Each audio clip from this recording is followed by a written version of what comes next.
All right, let's fundamentally rewire how you think about information. If you've always kind of assumed that the grand arc of human history is this steady, inevitable march toward greater truth, well, you're in for a pretty fascinating surprise. Welcome to This Explainer. Today, we're exploring the concept of Nexus and taking a hard look at exactly how information networks have shaped human history, literally all the way from the Stone Age right up to the modern era of artificial intelligence. I want to kick things off with a question that honestly seems incredibly simple at first glance, but it actually holds the key to the last 100,000 years of human history. What is the primary purpose of information?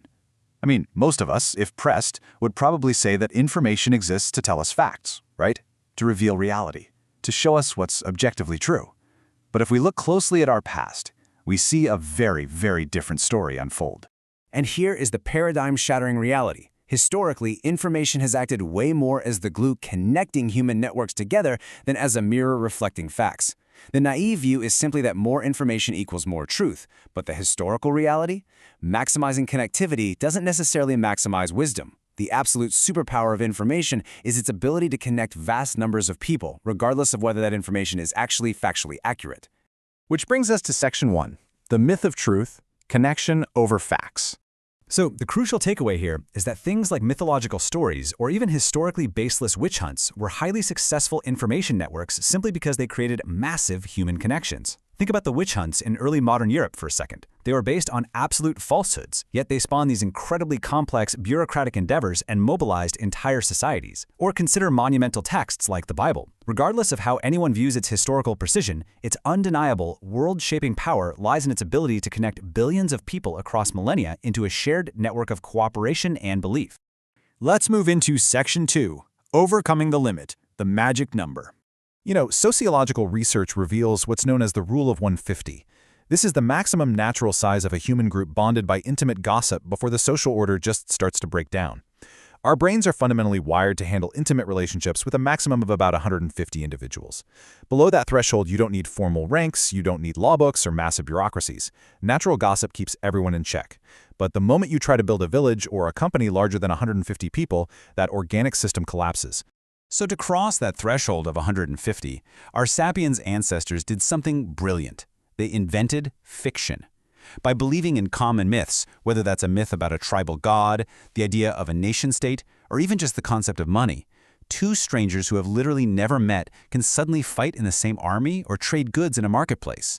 Storytelling was our very first great information network technology. It created these human-to-story chains that allowed totally disconnected strangers to cooperate on a massive, massive scale. All right, Section 3, from stories to lists, managing complexity.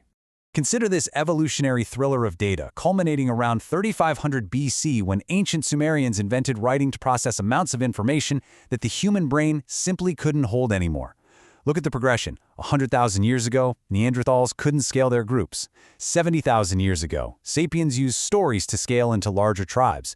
But by the time of the agricultural revolution, when cities needed to track massive amounts of grain, collect taxes, and define property borders, stories just weren't enough. You just can't run a city's tax system on a palm, right? You need a data processing system that exists outside the human brain. Notice the sharp contrast here. Human memory is beautifully adapted for stories, but running a complex agricultural society required lists for things like taxes and property ownership. Stories are engaging, they flow organically, and they bind us emotionally. Lists are dry, they're rigidly categorized, and honestly, they're terribly hard to memorize. Yet, they became absolutely essential for managing complexity. That sets up Section 4 perfectly. The bureaucratic mind, rewiring the brain. Bureaucracy emerged to retrieve vast amounts of information, but the catch is, it often distorts reality by forcing a very chaotic world into neat, uncompromising boxes. While lists and written documents allowed us to build entire kingdoms and empires, they introduced some pretty severe flaws. A bureaucratic system sacrifices individual truth for order. It imposes rigid categorization. It doesn't care about the rich, nuanced truth of an individual's life, it only cares which box you check on a form. If the truth doesn't neatly fit the category, well, the system just ignores the truth to maintain the order. Think about clerks and accountants. They are actually required to think in a non-human fashion, almost like filing cabinets. And hey, this isn't an insult to clerks. It's a systemic necessity. If a clerk uses free association and creativity, the files get mixed up and the whole empire's tax system collapses. So the humans running the network basically had to be reprogrammed by the network to think mechanically. It gradually changed the way we view the world, replacing holistic, natural thought with strict compartmentalization. But we have to remember, behind all these rigid filing cabinets are real human lives. This is softly anchored by Harari's own personal anecdote of his grandfather, who literally lost his citizenship due to the arbitrary failures of a bureaucratic system. When reality is defined by official documents rather than human consensus, a single missing piece of paper can erase your identity, your property, or your freedom. The network's relentless need for order entirely overrides the individual's actual truth. Moving right along to Section 5, the rise of algorithms, AI, and engagement. By seeing how ancient bureaucracy stripped away all that human nuance, we can perfectly understand the chilling reality of modern AI networks, which reduce deeply complex human experiences to a single metric: engagement. Just as the ancient clerk forced reality into filing cabinets, today's algorithms force the vast, messy spectrum of human emotion, joy, outrage, sorrow, fear, into one measurable data point. Why? Because the computer network needs to optimize its operation, and engagement is simply the easiest thing to count. When we compare human intelligence to computer networks, a pretty terrifying distinction emerges. When humans create a computer network, we define an ultimate goal that the computers are never allowed to change or ignore regardless of the truth. Unlike human intelligence, which is organic and can adapt its narratives based on shifting moral realities, computer networks ruthlessly pursue their programmed goal.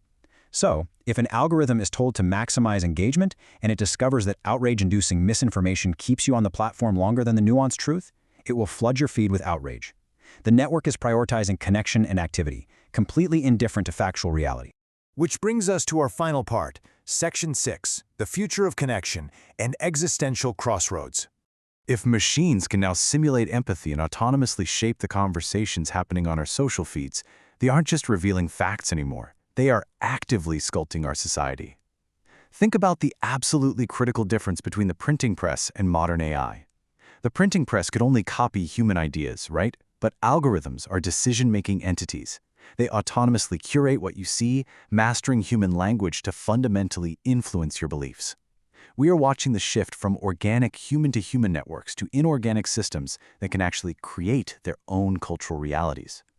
I want to leave you with a final, provocative thought to ponder about our future, because truly understanding how information has always worked is the only way we can navigate what comes next.